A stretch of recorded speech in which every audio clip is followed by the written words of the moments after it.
সম্প্রতি প্রথম আলোকে দেওয়া একটি ইন্টারভিউতে শাকিব খানের সাথে প্রথমবারের মতো কাজ করার অভিজ্ঞতাও তাকে মূল্যায়ন করার প্রশ্নে এভাবেই নিজের অভিব্যক্তি প্রকাশ করেছেন যিশু সেনগুপ্ত।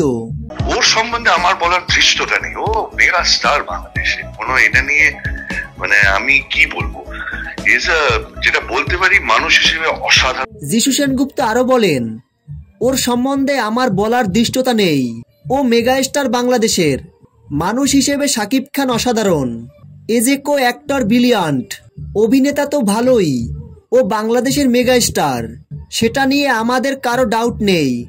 তার থেকেও যেটা বড় আমি পেয়েছি, একটা অসাধারণ মানুষের সাথে আলাপ হয়েছে আমার দেখা সুন্দরতম ব্যক্তিদের একজন সে। সম্প্রতি যিশু সেনগুপ্তর এমন কথা ছড়িয়ে পড়ে সোশ্যাল মিডিয়ায়। তো ভিউয়ার্স, মেগা স্টার শাকিব খানকে নিয়ে যিশু সেনগুপ্তর কথাগুলো আপনাদের কাছে কেমন লেগেছে ভিডিওর নিচে কমেন্ট করে জানিয়ে দিন।